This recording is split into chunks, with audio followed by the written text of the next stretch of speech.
Provincial capital ng Davao del Norte, bantay sarado para hadlangan ang suspension order laban kay Governor Edwin Hubahib. Kung bakit alamin sa report ni Brenda Manalo Live. Brenda, maayong buntag. Bantay sarado nga ngayon ang provincial capital ng Davao del Norte na mga kawani at supporters ni Governor Edwin Hubahib para hadlangan ang pagsisilbi ng suspension order laban sa gobernador.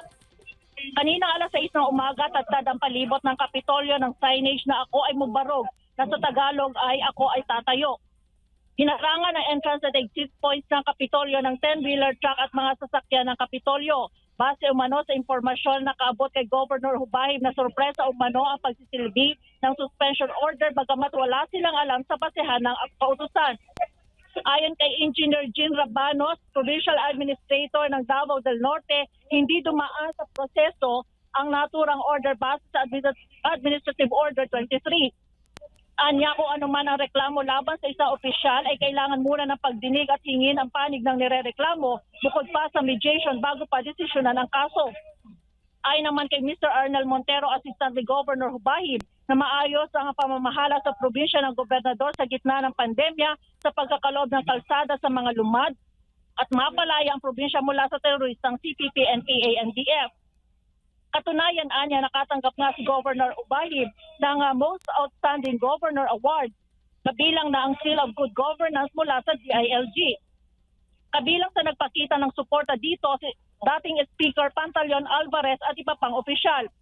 Inaasahan na magbibigay ng pahayag si Governor Hubahib ngayong araw. Samantala, Partner J, Partner Azmar, update lang no, isined na nga o isinerve na ng DILG ang suspension order at nandito na sila sa gate ng Kapitolyo. Bali, isang gate lang ang open dito, yung kasya lang ang mga tao na pumapasok at nandun nga ang DILG representative. Subalit, sinabi ng mga katauhan or ng mga tao dito sa provincial capital ay hindi nila tatanggapin ang suspension order hanggat hindi dumadaan sa proseso, sa tamang proseso ang Malacanang at ang representative nito sa Department of Interior and Local Government. Brenda, Yes. nasabi mo na na-serve na yung suspension order. Nabasa mo na ba yung dokumento na yon? Wala pa, Partner J, kasi hawak pa ng mga taga-DILG. Dapat kasi ay ipapa-receive nito kay Governor Hubahib. Subalit sa entrance pa lang ng Kapitolyo sa gate, hindi pa mismo sa pintuan ng Kapitolyo, ay hindi na sila makapasok. At hindi daw umano tatanggapin ng mga empleyado ng provincial capital ang naturang order at hindi nila papayagan na pumasok sila sa vicinity ng Capitol. So wala pang information kung ano talaga nakalagay doon sa dokumento, kung ano yung possible na ginawang violation ng gobernador? Yes, wala silang idea pa na kung ano ang basehan umano ng naturang suspension at ang pagkakaalam nila dapat muna ay ipatawag muna ang nirereklamong opisyal and then kung sa susundin yung administrative number 23 ay kailangan muna umano ng 15 days para makasagot ang inirereklamong local government official. So yung mga prosesong ganon ay hindi nila dinaanan at hindi ipinatupad sa kanila. So wala talaga silang idea kung ano ang basihan ng suspension order ng DILG. Paulit nga, Partner Brenda, kung meron ng haka-haka na violation na nagawa, yung tingin nila na nilabag nitong gobernador, meron na bang lumulutang?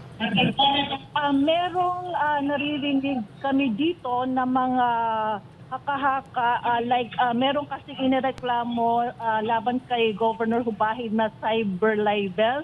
Meron ding, kung matatandaan niyo yung hearing na ginawa sa Senate about sa AIC na kung saan pinatawag na nga noon si Governor Hubahib na ang kaso na yun is that yung baga, ang 10,000 na AIC nakakarating sa mga recipient is 1,000 lang na kung saan tinutulan talaga yun ni Governor Hubahib kasi parang napupolitika yung pagbibigay ng ayuda, that's one. And also, isa rin sa mga haka-haka, do hindi man siya verified, is that itong dumarating na itong papaabot na rally, Maisog Rally, which will be held on April 14, this coming Sunday, which is, alam naman natin ang naging tema ng Maisog Rally nung ginanap ito sa Davao City. So yun yung mga ilang mga ideya, do hindi pa naman siya sigurado na yun nga ang dahilan. Pero ngayon ba, Brenda, si Governor ay andyan mismo sa loob ng Kapitolyo? Yes, oo, nandito siya, partner Jay, partner Admar, at inaasahan, tinanong ko kanina yung kanilang executive assistant na magbibigay siya ng opisyal na pahayag. In fact, magkakaroon ng press conference umano and ibibigay niya ang kanyang saloobin sa naganap ngayon na pagsiserve ng suspension order. And also, as a support, dumating si dating Speaker and now Congressman Pantaleon Alvarez at nandun siya sa loob din ng provincial capital.